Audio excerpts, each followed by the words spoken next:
வேக வேகமாக தோண்டிங்க ஆட்சிக்கு வந்தோன்னா 4000 கோடி ஒப்பந்தம்ன்றீங்க. தோண்டினீங்க சும்மா சொல்லலை, தோண்டினீங்க. என்ன பண்ணீங்க? சென்னையில் மழைநீர் வடிகால் பணிக்காக ஒதுக்கப்பட்ட 4000 கோடி என்ன ஆச்சு என்று நாம் தமிழர் கட்சி ஒருங்கிணைப்பாளர் சீமான் கொந்தளித்துள்ளார். நீர் ஓட இடத்துல ரோட போட்டு காரை விட்டோம்னா அதுக்கு வழி இல்லாமல் வீட்டுக்குள்ளே போகுது. மழை நீர் வரும்போது அதை சேமித்து வைக்கிறதுக்கு இருக்கா? ஏரி குளங்கள் தூர்வாரப்பட்டு, இப்போ வேல்முருகன் ரத்தம் சொல்லும்போது கூட அந்த ஏரி தூர்வாரப்படலாம், அங்கே நீர்த்தேக்கம் தூந்து போச்சுன்னு. நீங்கள் எங்கள் பாட்டனார் கட்டின வீரநாராயண ஏரி 16 கிலோமீட்டர் தங்கச்சி. என் ஊர் ராமேஸ்வரத்துலேருந்து தலைமன்னாருக்கு 16 கிலோமீட்டர் தான் கடலை. அப்போ ஒரு சின்ன கடலை வெட்டியிருக்கான். அதை தூர்வாரின்னு ஏன்டா கடலூர் மிதக்குது?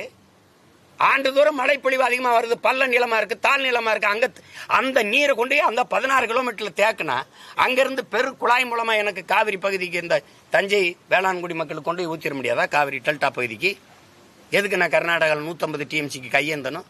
16 கிலோமீட்டர் கடலை வெட்டி வச்சுட்டு போயிருக்கான். அது தூந்து போச்சு. எதையுமே தொலைநோக்கா சிந்திக்கிறது இல்லை, ஆளை பார்க்கறது இல்லை. மக்களுக்கு இது ஒவ்வொரு ஆண்டும் தம்பி உதயநிதியே போடுறாப்ல, இது வரும் ஆண்டுதோறும் இந்த பிரச்சனை இருக்க, இந்த சிக்கலை தீர்க்க முடியல, ஒழிக்க முடியாது. ஒழிக்க ஒரே வழிதான், உங்களை ஒழிச்சிடறதா ஒரே வழி. வேற இடம் எப்படி ஒழிக்க முடியும்? ஒரு 5 ஆண்டு இந்த மாதிரி நீர் தேங்குதுன்னா என்ன சொல்லுங்க? இறங்கி போயிடுறேன், ஆட்சி எடுக்க சார், என்னால் முடியலங்க, மன்னிச்சுக்கிறேங்கன்ட்டு.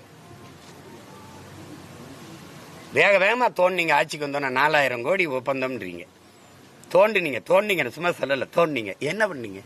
ராத்திரியில் நாங்கள் தூங்கும்போது மூடிட்டு போயிட்டீங்க.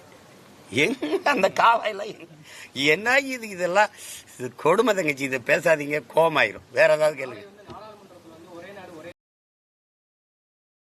செய்திகளை உள்ளது உள்ளபடி தெரிந்து கொள்ள ரெஃப்ளெக்ட் நியூஸை சப்ஸ்கிரைப் பண்ணுங்க.